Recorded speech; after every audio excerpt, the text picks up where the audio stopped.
Por más de 2 décadas seguimos en pie, proclamando el Evangelio de Jesucristo, siendo una extensión del ministerio Casa de Oración Guadalajara del pastor Chuy Olivares. Nos establecimos en el sur de California con el deseo ferviente de hacer la voluntad de Dios. Somos Casa de Oración Fontana, una iglesia donde ministramos a Dios adoración. Ministramos al mundo con las verdades bíblicas, por medio de la enseñanza y a través de los dones del Espíritu Santo. Y ministramos con nuestros testimonios de vida. Casa de Oración Fontana, desde 2002, comprometidos con la verdad. Ahora te invitamos a escuchar un mensaje de la palabra de Dios para tu vida. Queremos ser recipientes, Señor, recipientes de tu palabra para después ser portadores de tu palabra y predicadores de tu palabra, Señor. Háblanos al corazón, Señor, moldéanos, transfórmanos, así como el alfarero lo hace con el barro. Así tú nos vas moldeando y cada vez tu deseo es que nos parezcamos más a ti, Señor. En el nombre de Jesús nos encomendamos a tu palabra, a la palabra que es la única que tiene el poder para sobreedificar en nuestras vidas. En el nombre de Jesús te pedimos todo esto y todos decimos amén. Amén. Viviendo como mayordomos fieles. Este mensaje junto con el anterior se complementan el uno al otro, así que si usted no tuvo oportunidad de escuchar el mensaje de la semana pasada, le recomiendo que lo escuche para que pueda, con este mensaje y el anterior, pueda tener un panorama más claro de lo que significa esta doctrina, la doctrina de la mayordomía. En Lucas capítulo 16 y versículo 10, que es el texto donde vamos a basar esta enseñanza, de aquí se desprenden algunos otros textos para enseñarnos esta doctrina. Lucas capítulo 16, versículo 10, lo voy a leer en la Nueva Traducción Viviente. Son palabras que está hablando Jesús y dice, si son fieles, esta palabra fiel en algunas traducciones aparece como confiable. Entonces son dos palabras similares. Si son fieles o confiables en las cosas pequeñas, serán fieles y confiables en las grandes. Pero mira el contraste, escucha el contraste. Pero si son deshonestos o infieles en las cosas pequeñas, no actuarán con honradez o con fidelidad en las responsabilidades más grandes. Entonces, aquí ya de entrada cabe hacernos la pregunta, ¿qué tan fieles estamos siendo en nuestra mayordomía? En las cosas en las que debemos ser fieles y confiables, porque lo contrario pues nos lleva a ser deshonestos, ¿sí? Ahora, en este mundo en el que nos tocó vivir, nos encontramos con gente deshonesta. La gente que no conoce a Dios es gente deshonesta y el hecho de que sean deshonestos, pues bueno, se entiende, pero no se justifica.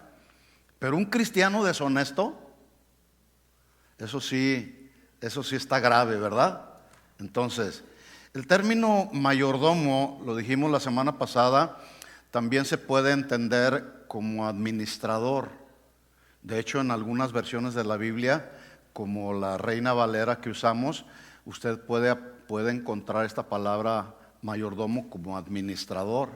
Si usted va a una concordancia donde le da la traducción del griego, le pone ahí administrador y le va a arrojar también una opción ahí que se llama mayordomo también.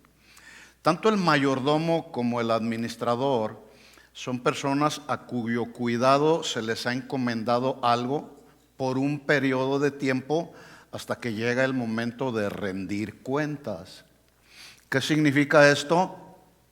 Que en alguna ocasión de eso que Dios te ha dado, en algún momento Dios nos va a llamar a todos a rendir cuentas. ¿Estamos listos para rendir cuentas? ¿Sí? El 23 de mayo del año 1937, a la edad de 97 años, murió uno de los multimillonarios más sobresalientes de la historia moderna, llamada John Rockefeller. Yo creo que todos hemos oído de la familia Rockefeller, pero este fue el fundador, la cabeza de esta familia. Este hombre multimillonario, fundador de la industria petrolera más grande aquí en Estados Unidos, se estima que al morir su fortuna personal era de más de 1.4 mil millones de dólares de aquel tiempo, ¿sí? Ahora dicen los que conocen que equivale esa fortuna que él dejó a decenas de miles de millones de dólares. Cuando este hombre, John Rockefeller, murió, con el paso de los días en la noticia, pues mucha gente estaba con un cierto grado de incertidumbre y empezaron a preguntarse unos a otros: ¿y cuánto dinero dejaría? ¿Y cuánto dejaría? Alguien por ahí, uno de esos que hacen noticias, se acercó con el contador de John Rockefeller y le hizo la pregunta: oiga, contador, ¿y cuánto dejó este hombre? El contador respondió con una frase que a mí me parece una frase muy concreta, muy veraz y muy real. Él respondió: lo dejó todo, no se llevó absolutamente nada. Bueno, esto nos confirma lo que dice la Biblia en 1 de Timoteo capítulo 6, versículo 7. Mire lo que dice la Escritura. Sigo leyendo en la Nueva Traducción Viviente.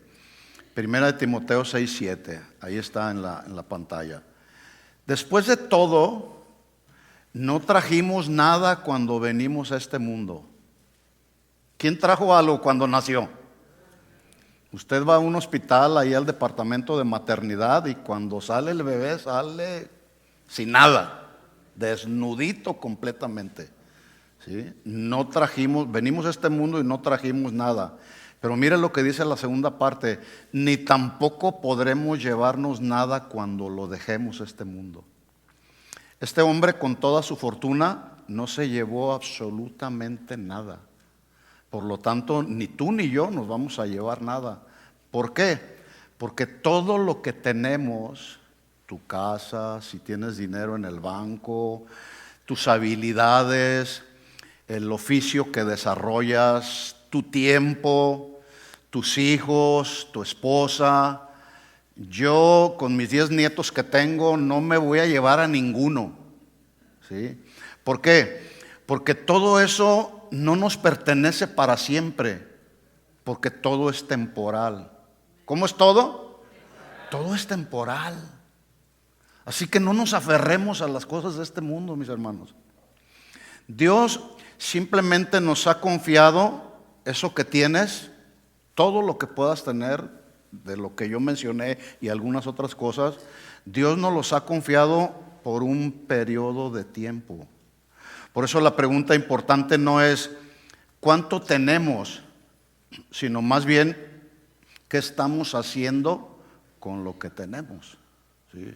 En otras palabras, hablar de mayordomía no es hablar de lo que tenemos, sino hablar, y de una manera más profunda todavía, hablar de qué tan fieles o qué tan confiables somos con lo que Dios ha puesto en nuestras manos.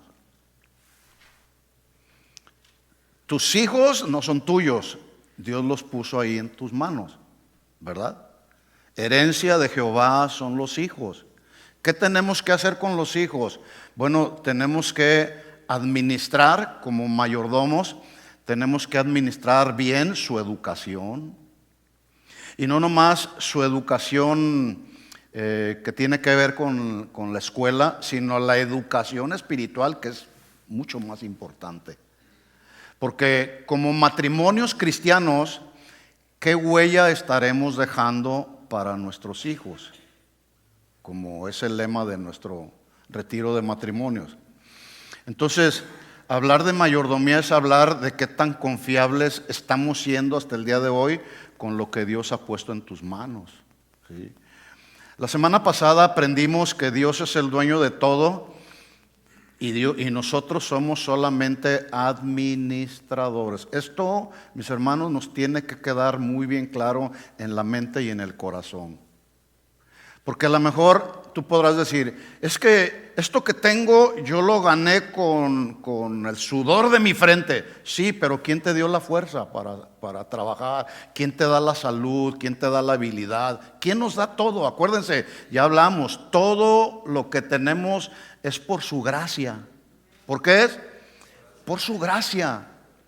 Y también, como nos enseñaba el pastor Chuy en la mañana de hoy, y por su misericordia. Su misericordia. Estamos aquí por su gracia y por su misericordia. Porque si no fuera por su misericordia, ninguno de los que estamos aquí estaríamos hoy. ¿Sí? Así que ¿cuántos dan gracias a Dios por su misericordia? Dale un aplauso de alabanza al Señor. Él lo merece. Así que todo lo que tenemos, sea lo que tengas, es un encargo de Dios y escucha esto, no es una posesión permanente. Algún día la vamos a dejar. David dijo en el Salmo 24, un salmo que ya compartimos la semana pasada. David dijo en el Salmo 24:1, de Jehová es la tierra, su plenitud, el mundo y los que en él habitamos. De Jehová es. Tú eres de Jehová, eres un hijo de Dios, ¿sí? Además aprendimos que dar de tus capacidades, de tus recursos, de tu tiempo, dar de lo que tú tienes, es una respuesta del corazón, no es una obligación impuesta, a nadie se le impone nada. Cada uno de nosotros damos voluntariamente de tu tiempo, voluntariamente. Aquí a nadie obligamos. Tienes que dar tu tiempo. No, voluntariamente. Pero todo eso nace en el corazón.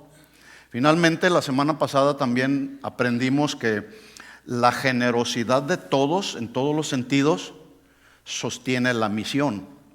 ¿Cuál es la misión? La misión general para la iglesia, ir y predicar el evangelio a toda criatura, ir y hacer discípulos a todas las naciones. Esa es la misión. Todos tenemos la responsabilidad de predicar el evangelio y eso habla de una mayordomía fiel, confiable, porque el que no predica el evangelio, no le comparte a otros el evangelio, pues es como aquella persona, aquel cristiano de la secreta, que no sabe, hay gente a su alrededor que no saben que es cristiano, ¿verdad? Entonces, ¿se acuerdan que la semana pasada terminamos ahí, les mostré una figura de una ovejita que estaba encima de una carreta? Bueno, es mejor cuando todos empujamos la carreta, todos juntos como congregación, como ministerio, todos empujamos en la obra de Dios y no solamente unos cuantos, ¿sí? Bueno, dicho esto, solamente quise conectar lo anterior con lo que hoy Dios nos quiere hablar. Hoy vamos a tratar de dar un paso y un poquito más profundo, porque la mayordomía no es solamente un tema de enseñanza bíblica. Está bien, hay muchas enseñanzas bíblicas que todos debemos aprender, pero escuchen esto, cualquier enseñanza de la Biblia y de la doctrina que sea, si no la llevamos al terreno de la práctica no sirve de nada. Entonces, hablar de la mayordomía no es solamente hablar de una mera enseñanza de doctrina de la mayordomía. Escuchen, es un estilo de vida. Un estilo de vida. ¿Qué es la mayordomía? Díganlo. Un estilo de vida. En otras palabras, así es como debemos de vivir, siendo buenos administradores de lo que Dios ha puesto en nuestras manos. Entonces, no se trata tampoco de lo que damos a la iglesia, a la congregación, sino más bien se trata de cómo vivimos cada día delante de Dios. ¿Cómo vives cuando estás aquí en la congregación y cuando estás afuera? ¿Cómo vivimos en el hogar y cuando estamos fuera del hogar? ¿Cómo es nuestro estilo de vida en el trabajo y cómo es nuestro estilo de vida fuera del trabajo? Ese es el punto precisamente, ¿sí? ¿Cómo vivimos cada día delante de Dios? Debido a eso, Jesús estableció un principio, para mí me parece un principio poderoso, y es poderoso no solamente porque Él lo estableció, es poderoso además porque cuando tú y yo lo aplicamos, funciona. El principio es el siguiente, un principio que estableció Jesús: el que es fiel en lo poco, también será fiel en lo mucho. ¿Sí? Un principio inquebrantable. Tú eres fiel en lo poco y vas a ser fiel en lo mucho. Y Dios, si ve tu fidelidad en lo poco que te ha confiado, no tengas la menor duda que te va a confiar más, te va a dar más responsabilidades. ¿Por qué? Porque Dios ya se dio cuenta que eres confiable. ¿Se acuerdan del ejemplo de Abraham? Dios no necesitaba a Isaac, ¿sí? Cuando se lo pidió a Abraham, le dijo Dios: ofréceme a Isaac, tu único hijo, ofrécemelo en holocausto. Ahí la palabra holocausto significa algo que tiene que ser sacrificado y morir. En otras palabras, entonces, Dios le estaba diciendo a Abraham: entrégame a tu hijo, o sea, hazlo morir, entrégamelo en sacrificio, ¿sí? Entonces, ¿qué hizo Abraham? Abraham hizo exactamente lo que Dios le pidió y llevó al muchacho, y cuando está a punto de sacrificarlo, el Señor lo detiene. Le dice: ahora sé que temes a Jehová tu Dios. Y el Señor ahí en ese mismo instante proveyó el animalito para el sacrificio. ¿Qué era lo que quería Dios? Dios quería comprobar y quería el corazón de Abraham. Escucha esto: cuando Dios te pide algo, no es porque Él necesita lo que te está pidiendo, Él necesita ver tu corazón. ¿Estamos de acuerdo en eso? Ahorita vamos a hablar un poquito más de esa parte del ser humano, el corazón. Bueno, ya todos sabemos que Dios no está buscando personas perfectas, además no las hay. Pero Dios no está buscando una persona perfecta. Dios está buscando mayordomos fieles, mayordomos confiables, ¿sí? Así que vamos a ver 4 áreas. Vamos a ver 4 áreas entre muchas otras. Yo tengo solamente 4 en las que tú y yo debemos hacer vida la mayordomía todos los días de nuestra vida, valga la redundancia un poco.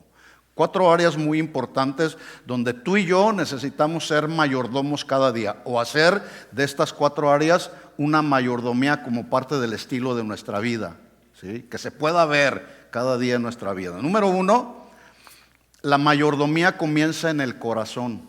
¿Dónde comienza? Aquí en tu corazón, aquí en el corazón. Esto quiere decir que por encima del dinero, por encima del servicio o de cualquier cosa, Dios quiere nuestro corazón. ¿Qué quiere Dios de nosotros? Quiere el corazón. Esta fachada externa a Dios no le impresiona nada. A Dios le impresiona un corazón rendido a Él. Dice Proverbios 23:26. Miren lo que dice este proverbio: dame, hijo mío, tu corazón. ¿Sí? ¿Qué dice Dios? Dame tu corazón. Y cuando Dios pide el corazón, lo pide 100%, No quiere el 50%, no quiere el 80%. O le entregamos el 100 o no le entregamos nada. Por eso dice ahí Dios, usando a Salomón: dame, hijo mío, tu corazón. Y escuche, le está hablando a los hijos. ¿Cuántos hijos de Dios hay aquí? Dios le está hablando a sus hijos. Y si tú te consideras un hijo de Dios, entrégale el corazón. Entreguémosle el corazón. Porque luego viene una promesa. Cuando tú le entregas tu corazón al Señor, mira lo que dice la segunda parte: y miren tus ojos por mis caminos. Por supuesto, los caminos de Dios. ¿Cuántos saben que los caminos de Dios son mejor que nuestros caminos? ¿Sí? Bueno, ya todos sabemos que en el contexto bíblico, cuando se habla del corazón, obviamente no se está refiriendo al órgano físico, sino al centro de la personalidad del ser humano. Se está hablando ahí del área de los pensamientos, los deseos, los afectos. Cuando la Biblia habla del corazón, habla de la voluntad, habla del carácter, habla del ser interior, habla del alma. Así que cuando Dios a través de Salomón dice: dame, hijo mío, tu corazón, realmente lo que está diciendo es: entrégame todo, no solamente la mitad. Entrégame tus pensamientos, entrégame tu confianza, tus deseos, tu voluntad, entrégame tu ser interior. También significa, cuando dice el Señor: dame, hijo mío, tu corazón, también Dios está pidiendo compromiso, un compromiso con Él para transitar por el camino correcto. El camino correcto está trazado aquí en la Biblia, y por Él es por el que tú y yo debemos transitar. Por eso el Señor decía: porque mis pensamientos no son como sus pensamientos, ni mis caminos son como sus caminos. Los caminos del Señor son mucho mejor que nuestros caminos, ¿verdad que sí? Pero también cuando el Señor dice: dame, hijo mío, tu corazón, también el Señor está diciéndonos: permíteme que yo sea el que guía tu vida. Porque a veces andamos tan para un lado y para otro, tan afanados como la Marta, afanada y turbada, andaba con muchas cosas, que se olvidó, andaba haciendo lo urgente y se le olvidó lo importante, que era estar a los pies del Maestro como María. Así que cuando dice ahí el texto: dame, hijo mío, tu corazón, y miren tus ojos por mis caminos, la idea es que primero entreguemos el corazón al Señor para que luego nuestros ojos empiecen a mirar el camino correcto, que el camino correcto, como ya lo mencioné, son los caminos de Dios. Y para transitar por los caminos de Dios, escuchen, debemos cuidar el corazón. ¿Por qué? Porque el corazón es malo y es perverso. El mismo Salomón habló precisamente de cuidar el corazón. Y qué bueno que están aquí los jóvenes. Cuiden su corazón, guarden su corazón, porque a veces se enojan con papá y con mamá, porque papá y mamá no te dejan hacer lo que te da tu gana. Y luego le decimos a papá o a mamá: es que ya no me quieres. No, sí te queremos, pero no queremos que te pierdas. Por eso hay que cuidarlos, esa es una responsabilidad que tenemos. Y cuidar el corazón. Porque Salomón dice en Proverbios 4:23: sobre toda cosa guardada, guarda tu corazón, que también se traduce: cuida tu corazón. Porque de él mana, porque del corazón fluye. Otra versión alternada: porque del corazón brota. Del corazón mana, del corazón fluye, del corazón brota vida. ¿Sí? Porque de él mana la vida. ¿Sí? Entonces Jesús dijo: ¿de dónde salen los malos pensamientos? Del corazón salen. ¿Sí? Del corazón salen los adulterios, del corazón salen los hurtos, del corazón, por supuesto, de un corazón enfermo, de un corazón que no está alineado a la voluntad del Señor. De ahí sale todo lo malo y todo lo perverso que hay en el corazón. ¿Sí?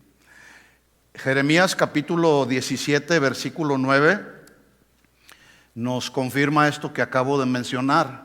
Jeremías 17:9. Miren lo que dice en esta versión, la nueva versión, la traducción viviente, nueva traducción viviente. Jeremías 17:9.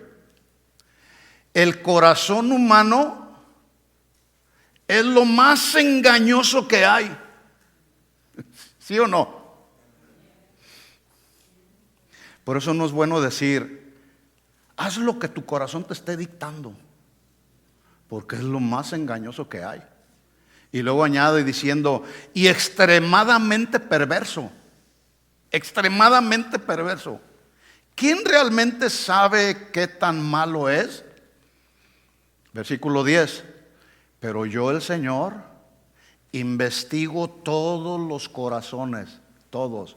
El de él, el de aquel, el de acá, el del joven aquel que está allá, el del que se está durmiendo allá también. Él lo investiga. Yo investigo todos los corazones, porque Él es soberano, Él es omnisciente, Él es omnipresente, Él lo sabe todo. Y luego sigue diciendo, y examino las intenciones secretas. Por eso no hay que confiar en el corazón, mis hermanos. Hay cosas aquí en nuestro corazón que necesitamos rendirle al Señor. Necesitamos ir a la palabra para que la palabra nos limpie. Todos los días necesitamos ir a su presencia y decir y autoevaluarnos nosotros mismos ahí delante del Señor. Señor, examina mi corazón, como decía David, escudriña mi corazón, ¿sí? Y quita de mí todo el camino perverso que pueda haber, ¿sí? Yo hace unos días comentaba con alguien que a mí en lo personal, no sé si ustedes lo puedan entender, pero yo no puedo entender, de acuerdo a lo que conozco de la Biblia, yo no puedo entender cómo un cristiano puede entrar en un periodo o en una etapa de depresión. La depresión habla de la baja en los sentimientos y en las emociones del ser humano. Y hay gente que entra en etapas de depresión tan profundas que se aíslan, se sienten tan deprimidos que no quieren hablar con nadie. Algunos no se quieren ni siquiera bañar. Entran, y estoy hablando a cristianos. Una ocasión un pastor me dijo, oye, le llamé para saludarlo y le dije, hace tiempo que no te veo. Es que estoy en un periodo de depresión que ahorita no quiero saber de nada. ¿Un pastor deprimido? ¿Un cristiano deprimido? Yo entiendo por otro lado, porque también hay un balance, nos viene el desánimo a todos. A mí muchas veces me he desanimado y he querido aventar la toalla, ¿sí? Pero como a Jeremías le vino un momento también de desánimo y dijo, no vuelvo a predicar la palabra. Pero luego dice, pero había dentro de mí un fuego tan profundo que no podía yo dejar de proclamar el evangelio. Dentro, en el corazón, en el ser interior. Entonces, cuando un cristiano o un ministro, un predicador, un servidor de la obra dice que entra en etapas de depresión, pues entonces eso me hace pensar a mí que no está orando, que no está escudriñando la escritura, no está meditando en la palabra, porque es precisamente en esos momentos, bueno, y aquí hago referencia al mensaje de la semana pasada del pastor Chuy, cuando el alma se cansa. Todos nos cansamos aquí en el ser interior, pero ¿cómo viene la restauración de nuestra alma? Estando en su presencia, humillando nuestro corazón ahí, reconociendo nuestros pecados, reconociendo nuestras conductas, reconociendo que no estamos siendo mayordomos fieles delante del Señor. Eso es muy diferente. Entonces dice el Señor, examino las intenciones secretas del corazón y a todos les doy la debida recompensa según lo que merecen sus acciones.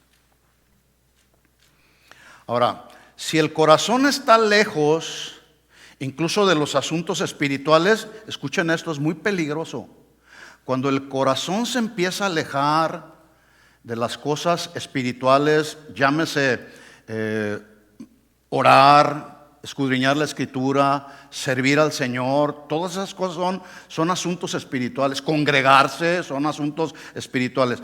Cuando esas cosas las empezamos a hacer para un lado, los asuntos espirituales, escuchen, pueden volverse una religiosidad vacía. Se puede volver todo eso y alguien puede estar en esta congregación o en cualquier otra y sí cantar y sí dar algo, aportar algo, pero religiosamente. ¿Sí? Escuchen esto, el espíritu de religiosidad en los hijos de Dios, Dios lo reprende. Ese fue el caso del pueblo de Israel. Dios reprendió al pueblo de Israel por la religiosidad en la que ellos habían caído y empezaron a ofrecerle a Dios una adoración vacía. Sí le cantaban, pero no le cantaban con el corazón. ¿Sí? En Isaías capítulo 29, versículo 13, mire lo que el Señor les dice. Isaías 29, 13, al pueblo de Israel. Dice, este pueblo que dice que me pertenece, me honra con sus labios, sí, que cantan bonito, hablan bonito, sí, pero su corazón está lejos de mí. Y la adoración que me dirige no es más que reglas humanas aprendidas de memoria. Como cuando andábamos allá en nuestros caminos pasados, creíamos que éramos cristianos y luego ibas y te confesabas por ahí, te decían, pues rézate 5 Padres Nuestros, 2 Aves Marías y 3 quién sabe cuánto. Y ahí estamos repitiendo frases u oraciones vacías aprendidas de memoria. ¿Sí? Ahora yo quiero que escuche con mucha atención, porque esta es una reprensión de Dios para su pueblo. Mire cómo dice esta versión en el versículo 14. Dice, por esa causa, ¿cuál causa? La religiosidad, reglas humanas, adoración vacía, frases u oraciones aprendidas de memoria. Por esa causa, una vez más, asombraré a estos hipócritas con maravillas extraordinarias. Wow. Es que un corazón hipócrita para Dios no lo puede engañar. Nosotros podemos ser hipócritas en nuestro trato unos con otros, en nuestras relaciones, podemos ponernos una máscara, podemos tener una fe fingida, pero a Dios no, ahí está. Una vez más asombraré a estos hipócritas con maravillas extraordinarias, la sabiduría de los sabios pasará y la inteligencia de los inteligentes desaparecerá. Esto está fuerte. Por eso, o somos mayordomos, administradores fieles con lo que Dios nos ha dado, con lo que Dios ha puesto en nuestras manos, o podemos ser reprendidos por el Señor en algún momento de nuestra vida. Entonces la pregunta respecto al corazón, ¿qué tan cerca está tu corazón de Dios? En la Biblia encontramos muchos personajes que poco a poco empezaron a alejarse de Dios, y ese poco a poco irse alejando de Dios los llevó a desviar su corazón de Dios. Solo por mencionar algunos casos. Por ejemplo, Sansón se enamoró de una filistea. ¿Qué hizo esta filistea? Desvió su corazón de Dios. Salomón empezó bien, pidiéndole sabiduría al Señor, pero llegó un momento en su vida en que se relajó, se sintió ya muy maduro, autosuficiente, y dice la Biblia que además de la hija de Faraón, amó muchas mujeres extranjeras, tuvo 700 mujeres reinas y 300 concubinas. ¿Sabe qué hicieron estas 1000 mujeres? Desviaron su corazón de Dios y terminó en apostasía. El rey Saúl externamente parecía obedecer a Dios, pero su corazón era un corazón lleno de orgullo. Ahora, yo le estoy dando estos ejemplos de personajes de carne y hueso como usted y yo, lo cual significa que algunos de estos rasgos pueden surgir en nuestro corazón también. Por eso yo hace un momento decía, tenemos que ir intencionalmente cada día con el Señor y decirle al Señor, Señor, ¿cómo está mi corazón? No quiero que mi corazón se aleje del tuyo, Señor. Cada día este mundo está lanzando muchos ataques a la familia, al cristiano, con todo lo que estamos viendo en este mundo. Y ya lo digo otra vez, las cosas no van a mejorar, van a empeorar. La maldad se sigue multiplicando. Esto no lo digo yo, lo dijo Jesús ahí en Mateo 24. La maldad se multiplicará y el amor de muchos se enfriará. Mas el que persevere hasta el fin, este será salvo. Así que hay que perseverar.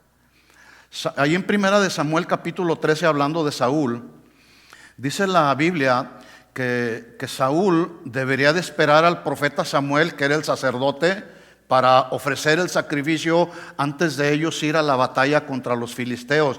Pero al ver que el pueblo empezaba a dispersársele y empezaban a desertar, Saúl asumió una responsabilidad que no le correspondía y él le ofreció el sacrificio, algo que solamente el profeta debía hacer.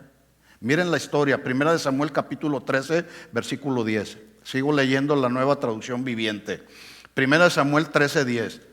Dice, precisamente cuando Saúl terminaba de sacrificar la ofrenda quemada, llegó Samuel y Saúl salió a recibirlo. Pero Samuel preguntó, ¿qué has hecho? Y esa pregunta, yo me imagino que fue una pregunta con mucho asombro. Saúl, ¿qué has hecho? Sí, eres el rey, pero aunque seas el rey, tus responsabilidades son responsabilidades limitadas. Eso no debías haberlo hecho. ¿Qué has hecho, Saúl? Le contestó.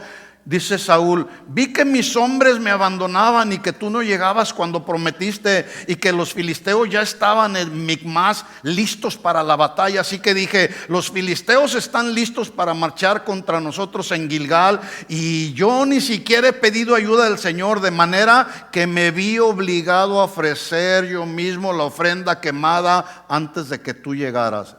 Ahora, aquí aparentemente el propósito era un propósito espiritual, pedir la ayuda de Dios antes de ir a la batalla. El problema es que a Saúl no le correspondía hacer esa actividad, le correspondía al profeta. ¿Sí? Versículo 13, miren la respuesta del profeta. ¡Qué tontería!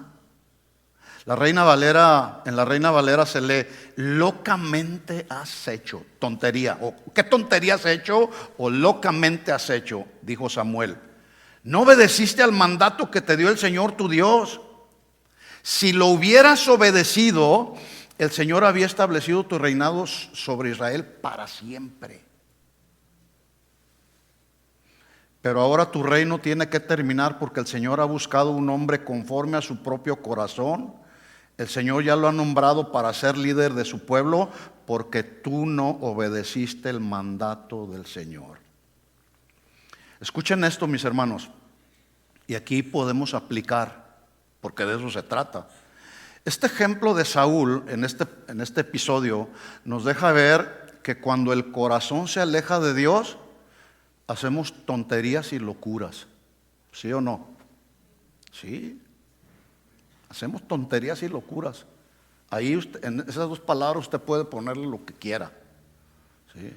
En tonterías y en locuras en las que luego incurrimos, porque nuestro corazón se alejó del Señor. Ya sabemos que Dios no busca perfección en nosotros, pero ya lo dije, sí está buscando corazones fieles que estén rendidos a Él. Un corazón fiel para Él. Así que jóvenes, ya no luchen, entrégale tu corazón al Señor, sé fiel al Señor, te aseguro que te va a ir mejor que si te rebelas en tu corazón con el Señor. ¿Sí? Así que la mayordomía comienza en el corazón, ¿estamos de acuerdo ahí? Aquí comienza todo, de aquí fluye todo. Otra área donde debemos hacer vida la mayordomía todos los días de nuestra vida es con el tiempo. Yo la semana pasada hablé así algo a vuelo de pájaro acerca del tiempo, pero hoy me voy a detener un poquito más. Mayordomos de nuestro tiempo o del tiempo, porque el tiempo es de Dios, ¿sí? Todos los creyentes tenemos varias cosas en común. Los nacidos de nuevo fuimos lavados con la sangre de Cristo, ¿sí o no? Eso lo tenemos todos en común. Todos creemos que la Biblia es la poderosa palabra de Dios. Escucha, que todos debemos creer en ella. ¿Sí es así? ¿Sí? Esto lo tenemos en común para todos. Para todos nosotros es la palabra de Dios, la cual debemos obedecer. También todos tenemos algo en común, que es todos tenemos 24 horas al día.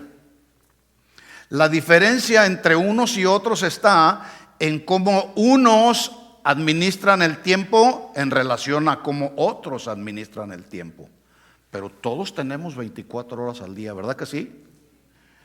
La Biblia dice para todos, no nomás para unos cuantos. Dice para el joven, dice para la señorita, dice para el abuelo, dice para el adulto, dice para la señora, dice para todos. Efesios capítulo 5, versículo 15. Sigo leyendo, Nueva Traducción Viviente. Así que tengan cuidado cómo viven. Tengamos cuidado cómo vivimos. No vivan como necios, sino como sabios. 16. Saquen el mayor provecho de cada oportunidad. La Reina Valera dice, aprovechando bien el tiempo porque los días son malos y se van a poner más malos.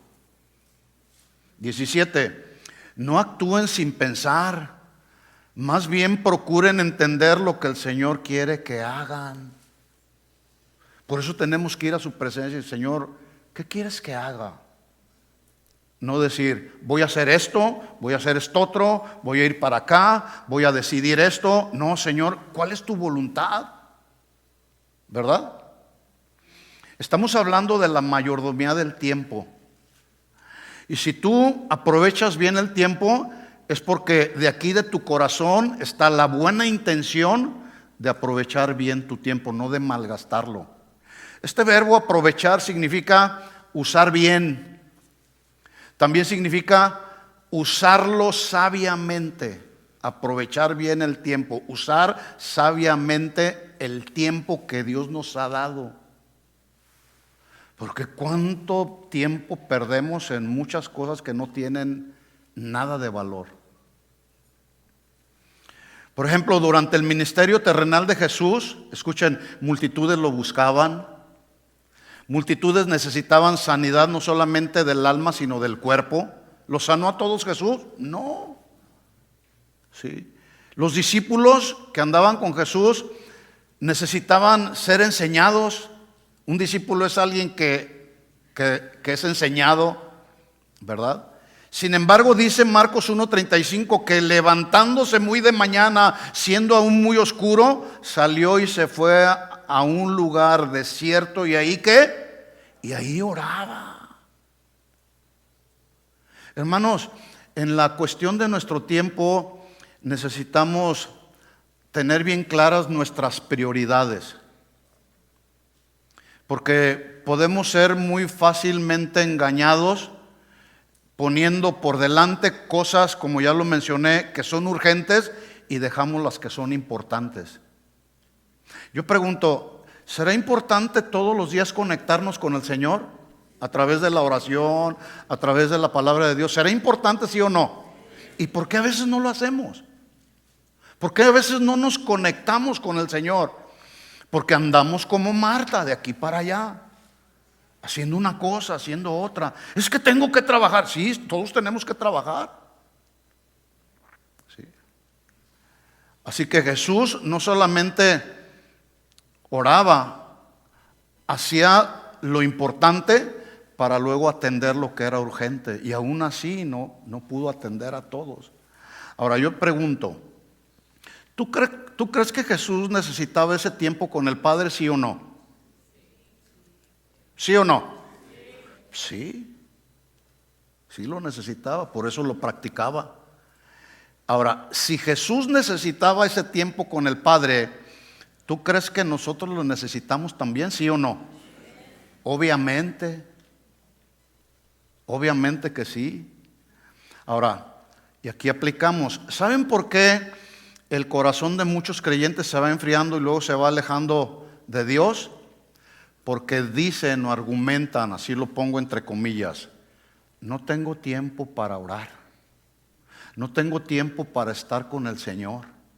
¿No será más bien que no somos buenos mayordomos del tiempo? ¿No será eso? Cuando alguien dice, pues es que no he tenido tiempo para orar, ¿no has tenido tiempo para orar? La oración es un deber de un cristiano, ¿sí o no? Congregarse es un deber de un cristiano, ¿sí o no? Sin embargo, algunos dicen, no tengo tiempo. O antes de congregarme, antes de darle tiempo al Señor, tengo algunas otras cosas que yo considero que son más importantes. Y hacen de su tiempo lo que mejor ellos consideran. Bueno, cada quien su religión, ¿verdad? Entonces, la pregunta que nos debe de hacer reflexionar es, no es cuánto tiempo tengo, porque ya lo dije, todos tenemos 24 horas, sino más bien, ¿qué estamos haciendo con el tiempo que Dios nos confió? ¿Qué estamos haciendo? Por lo tanto, la buena mayordomía, porque hay mala mayordomía, consiste en poner a Dios en primer lugar. ¿En qué consiste la buena mayordomía? Poner a Dios en primer lugar. Jóvenes y señoritas que están aquí, que están en la escuela, en la universidad, en la high school, donde quiera que estén. ¿Quieres que te vaya bien en tu escuela? Pon en primer lugar a Dios. ¿Quieres que te vaya bien en la relación con papá y mamá? Pon en primer lugar a Dios. O si ya trabajas, si ya tienes un trabajo, ¿quieres que te vaya bien en tu trabajo? Pon en primer lugar a Dios. Y todo va a cambiar, todo va a ser diferente. El asunto es que decimos, no, yo voy a desarrollar mi vida como me dé la gana. Te vas a meter en problemas. Por eso nuestro punto número 1 hablamos acerca de que la mayordomía empieza en el corazón. Y cuando el corazón está cerca de Dios, nuestra prioridad es Dios y no otras cosas. Y en ese sentido entonces estamos aprovechando bien el tiempo porque sabemos que los días son malos. Los días son malos. Hace unos días le decía a mi esposa, al mal tiempo buena cara. Y se quedó así sorprendida y me dice, ¿mal tiempo? Sí, le dije, toda la vida del ser humano ha habido tiempos malos. Pero podemos poner buena cara cuando nuestro corazón está cerca de Dios y su palabra. Y no estoy hablando de ausencia de problemas o dificultades o necesidades. Todas las tenemos, ¿sí? El punto es que cuando estamos cerca de Dios, Dios nos ministra, Dios nos consuela, Dios nos fortalece, Dios tiene misericordia de nosotros, Dios nos provee lo que necesitamos, ¿sí o no? Esa es la bendición de Dios, cuando nos convertimos en buenos administradores del tiempo. Otra área donde debemos hacer vida nuestra mayordomía todos los días es en lo que se refiere a la mayordomía de los dones. Ahora, Dios no solamente nos pide que seamos mayordomos del tiempo, también nos pide que seamos mayordomos de los dones o habilidades que Él nos ha dado. Porque debo decirte algo, a todos, sin excepción, nos ha dado dones o habilidades. La pregunta es, ¿qué estás haciendo con los dones? Yo tengo un mensaje que di hace como 2 o 3 años que lo titulé así, es una pregunta. ¿Qué estás haciendo con los dones? Nadie puede decir, yo no tengo un don, a lo mejor porque no tienes una función específica en la congregación, pero tienes un don, algo Dios te ha dado. Primera de Pedro capítulo 4 versículo 10 dice, cada uno según el don.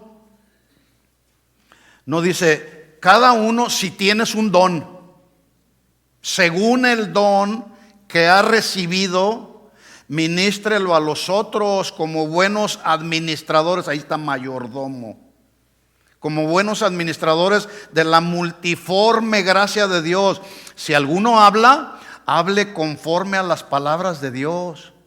Si alguno ministra, ministre conforme al poder que Dios da, para que en todo sea Dios glorificado por Jesucristo, a quien pertenece la gloria y el imperio por los siglos de los siglos. Y todos decimos, amén, que así sea.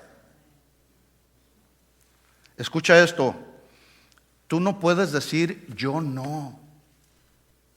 Cada creyente tenemos algo que podemos aportar para el reino de Dios. Todos.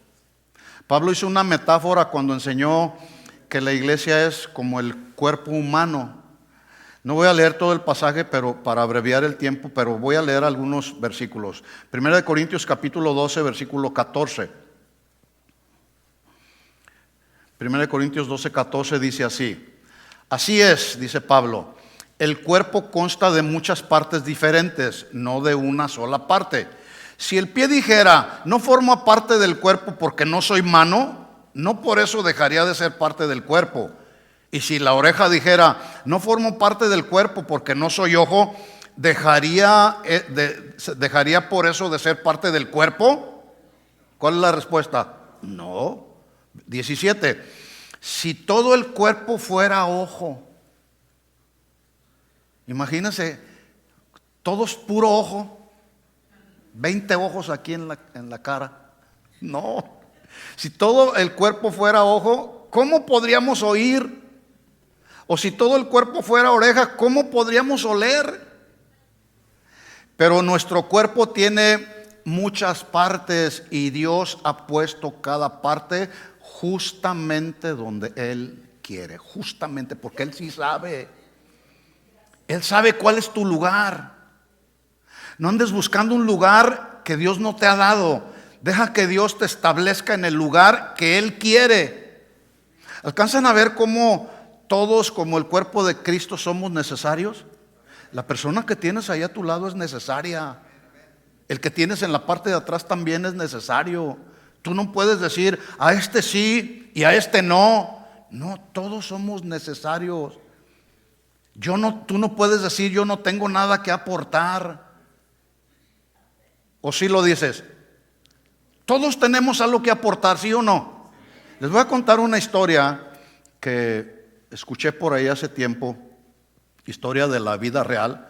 Por ahí sucedió en una iglesia, un hombre ya mayor, anciano, 70 años aproximadamente, bueno, ni tan anciano, yo casi voy a cumplir 70, entonces estoy joven todavía, ¿verdad? Sí. Tengo 67 apenas. Bueno, este hombre tenía más o menos 70 años, pero era un hombre mayor muy agradable. No predicaba, no dirigía algún ministerio, no tenía en la congregación una responsabilidad sobresaliente. Y muchos pensaban de ahí de la congregación que él hacía muy poco o nada para favor de la obra. Pero cada domingo, escuchen, cada domingo llegaba temprano. Como usted comprenderá. Cada domingo llegaba temprano, a la 1 de la tarde a la reunión. No llegaba después, llegaba temprano. ¿Qué hacía? Llegaba temprano. Y dice la historia que se paraba en la puerta y simplemente saludaba a las personas y les regalaba una sonrisa. Por eso los servidores, regalen una sonrisa, no sean tan serios. Una sonrisa es una bendición. Mire, el primer día que yo llegué a nuestra congregación, casa de oración en la ciudad de Guadalajara, ya por el año 1985, en la primera reunión que yo llegué, al final Después de haber aceptado a Jesús como mi Señor y Salvador, mucha gente al final se me acercó, me abrazaron, y uno me dio un cassette, en aquel tiempo había cassette, otro me dio un libro de promesas, pero lo más impresionante que tocó mi corazón fue esos abrazos, ese saludo, esa sonrisa de las personas, y que dentro de mi corazón yo dije, esta gente ni me conoce y mira nomás qué aprecio me tienen. ¿Sí? Por eso es bueno que cuando llega alguna familia nueva, alguna persona nueva, hay que hacerlos sentir como en casa, abrazarlos, saludarlos, hacerlos sentir muy bien. ¿Sí? Entonces este hombre les regalaba una sonrisa. Para muchos lo que él hacía les parecía algo sin valor y demasiado insignificante, pero un día un joven que llevaba algunas semanas asistiendo a la reunión fue con el pastor y le dijo, ¿sabe qué, pastor? La única razón por la que yo sigo viniendo a esta iglesia es porque aquel hombre que está allá siempre me saluda y me dice, Dios tiene un propósito para tu vida. Y una vez llegaba el joven ahí y el hombre, Dios tiene un propósito para tu vida. Y la siguiente vez regresaba y lo saludaba, le regalaba una sonrisa y le decía, Dios tiene un propósito para tu vida. ¿Saben qué pasó? Llegó el momento del cumplimiento del propósito que aquel anciano le decía. Este joven terminó entregando su vida a Cristo. Con el tiempo llegó a ser uno de los líderes y predicadores de la iglesia. ¡Qué tremendo! ¿Dónde empezó todo? Con un hombre que se dejó usar para poner en práctica el don que Dios le había dado, que a muchos les parecía sin valor e insignificante. ¿Sí? Un hombre usando su don para animar a otros. Entonces, la pregunta que he venido haciendo, ¿en qué consiste la mayordomía de los dones? En usar lo que Dios te dio para bendecir a otros. Hay algunos hermanos que ahorita se están preparando allá porque tienen un don en el área que van a servir. Ellos se están preparando para que cuando tú y yo salgamos, ¿ya quieren ir a comer? No, espérense, todavía me quedan 10 minutos. Entonces, ellos se están preparando para servirte a ti. Espero que no te vayas. Y escucha, los hermanos que están ahí preparando para servirte, lo están haciendo de todo corazón, lo están haciendo con amor, y eso no lo encuentras en Viva Villa, te lo aseguro, no lo vas a encontrar ahí, pero aquí sí, porque es algo que nació en el corazón para bendición de los hermanos.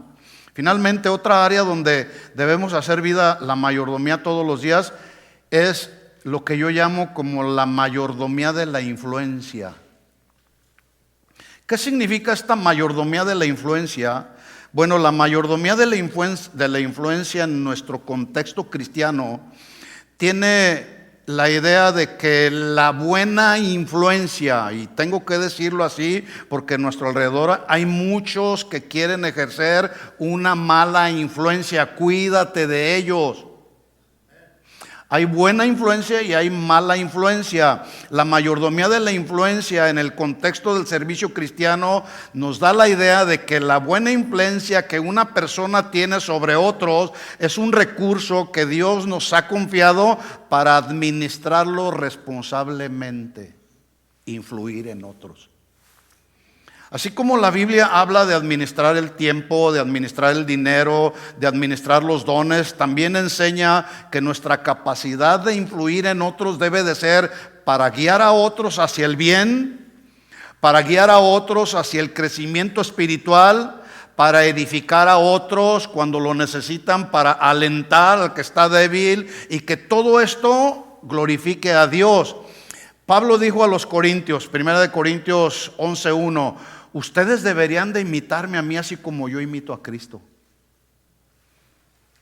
Algunos han pensado que esta frase que usó Pablo era una frase muy, muy petulante, ¿sí? O así de mucho orgullo. Ay, sí, mira Pablo. Pues es que Pablo verdaderamente, usted ve la vida de Pablo, y Pablo era un imitador de Cristo.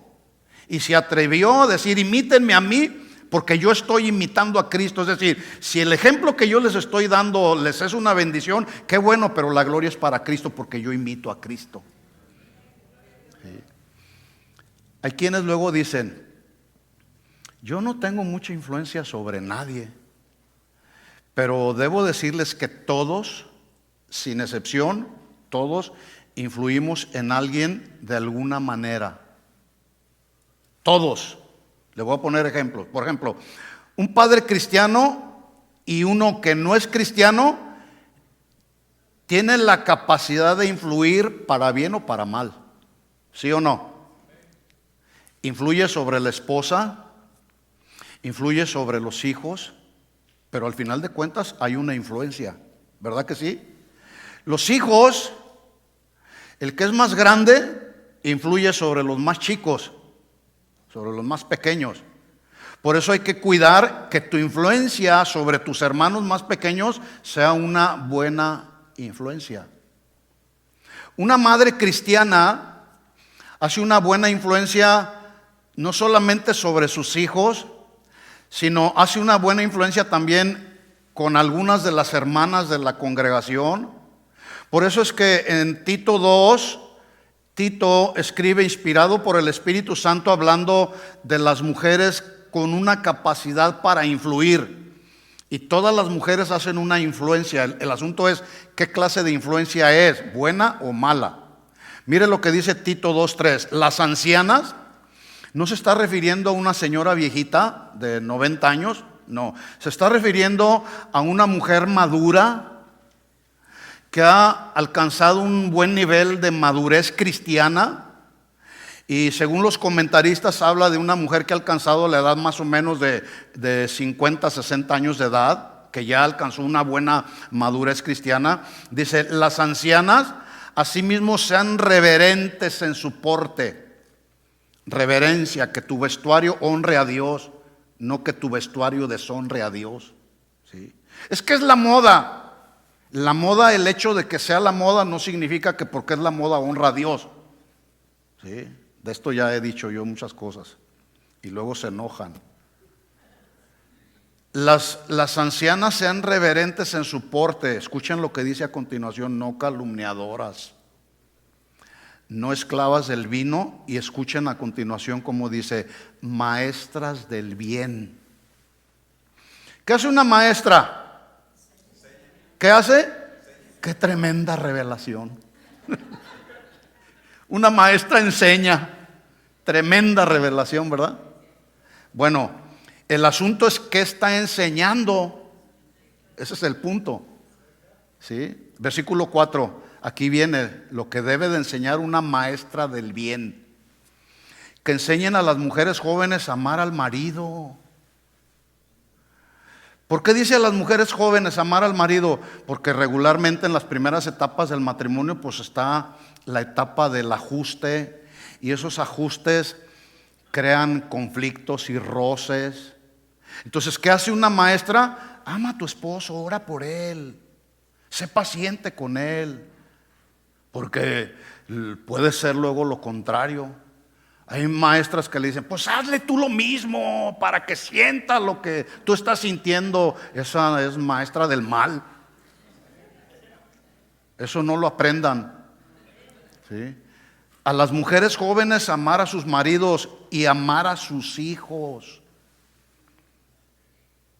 Y aquí amar a los hijos implica no solamente arreglarles su ropa, darles de comer. Amar a los hijos implica enseñarlos espiritualmente también a caminar con Dios, enseñándoles la Biblia, ayudándoles a memorizar versículos de la Biblia, para que su mente se llene con los pensamientos de Dios. ¿Sí? Versículo 5. Una mujer, una maestra del bien, enseña a las más jóvenes a ser prudentes, castas, cuidadosas de su casa, buenas, sujetas a sus maridos, para que la palabra de Dios no sea blasfemada. ¿Alcanzan a ver que todos ejercemos una influencia? ¿Sí? La pregunta es, ¿qué clase de influencia estamos ejerciendo sobre la gente que nos rodea? ¿Sí? ¿Qué tipo de influencia estamos ejerciendo? ¿La buena o la mala? Jesús dijo, ustedes son la luz del mundo. ¿Qué hace la luz? Alumbra, no se esconde. Tremenda revelación, como la anterior. ¿Algún día tú has pensado que Dios te puso donde tú estás en el día de hoy, hasta el día de hoy, donde estés ahí en tu trabajo, en la escuela, donde tú estás? ¿No te has puesto a pensar que Dios te tiene ahí para posiblemente hablarles a otros de Cristo? ¿O para mostrarles a otros el amor de Dios al prójimo? ¿O para ser un ejemplo de fe? A lo mejor no tienes que hablar mucho, simplemente tu testimonio. ¿O para ser de buena influencia cristiana sobre otros? ¿Te has puesto a pensar en eso? A ver, Señor, ¿por qué me tienes en este trabajo? Si luego mi patrón no me quiere mucho. Bueno, ¿no te has puesto a pensar que si no te han corrido, no te han despedido de ese trabajo, es porque Dios te tiene ahí con un propósito? ¿Te has puesto a pensar por qué Dios nos tiene en este país? A los que estamos aquí, tengas o no papeles, ¿te has puesto a pensar por qué Dios te tiene aquí? ¿No será para hacer luz en medio de tantas tinieblas a nuestro alrededor? En eso precisamente es en lo que consiste la mayordomía de influencia. ¿Lo alcanzan a ver así? Sí, entonces, después de este servicio tú no puedes decir, yo no tengo la capacidad de influir en nadie más. Todos tenemos la capacidad de influir en otros. Así que la mayordomía, ¿se fijan cómo no se trata solamente de dinero? Se trata de cómo vivimos toda nuestra vida delante de Dios. Somos mayordomos porque administramos nuestro corazón. Somos buenos mayordomos porque hacemos una buena administración del tiempo, porque administramos adecuadamente los dones, los talentos que Dios nos ha dado, porque ejercemos una buena influencia o una influencia para bien sobre las personas que están a nuestro alrededor. Escucha, un día todos nosotros estaremos delante del Señor y el Señor no te va a preguntar cuánto acumulaste en la vida, como aquel multimillonario que les narré al principio. Dios no le preguntó cuánto acumulaste. A Dios no le interesaba saber cuánta riqueza tenía ese hombre. Cuando estemos ahí en su presencia, el Señor nos va a preguntar, ¿qué hiciste con lo que te confié? ¿Qué hiciste?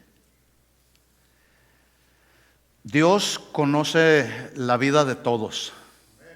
Él la conoce, sabe nuestro pasado, nuestro presente, nuestro futuro. Sabe todo lo que hacemos cuando estamos aquí. Él sabe lo que estás pensando en este momento. Él sabe lo que vas a hacer después. Pero podría decir Dios, ¿realmente mi hijo me está administrando lo que le he dado para mí? ¿O lo está administrando y está viviendo como si todo le perteneciera a él mismo? En otras palabras, tu vida, mi vida, está reflejando que Dios es el dueño de todo o que yo soy el dueño de todo.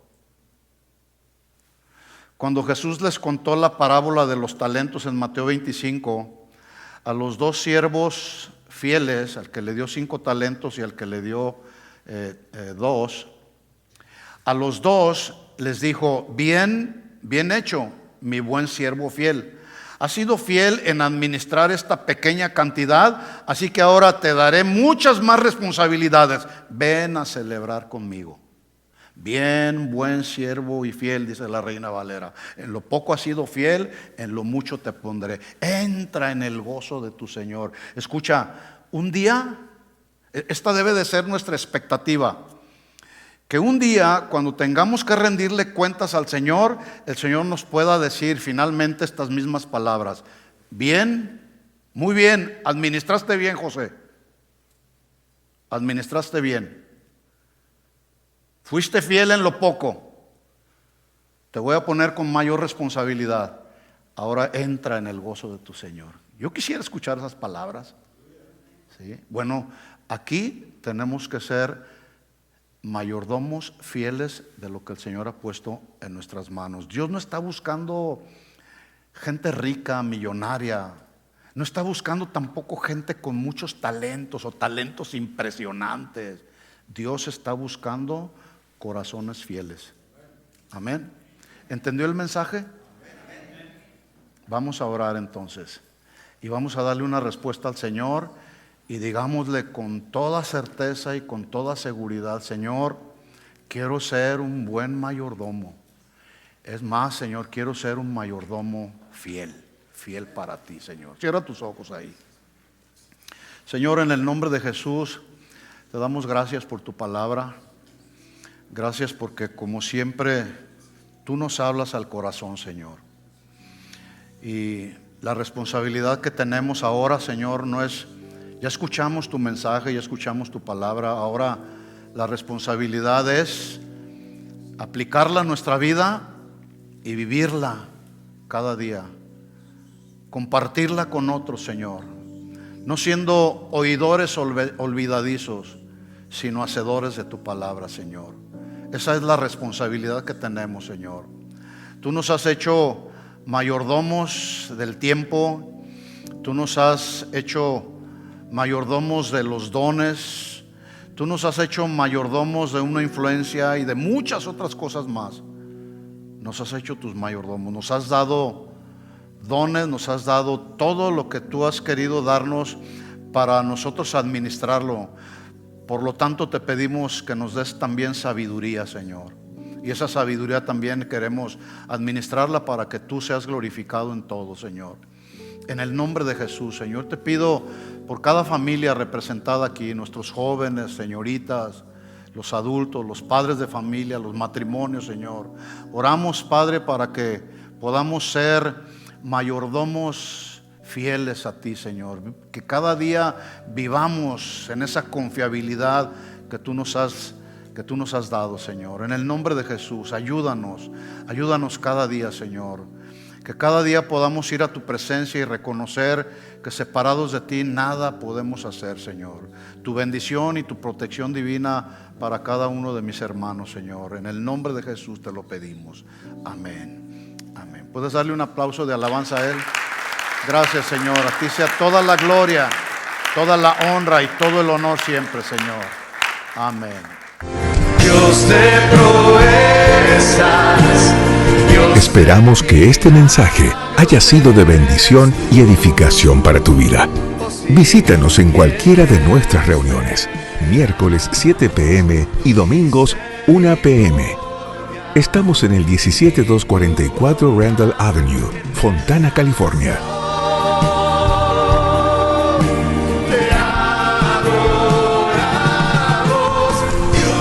Síguenos en nuestras redes sociales y también puedes encontrar todas nuestras actividades, información y mucho material para tu crecimiento espiritual a través de nuestro sitio web.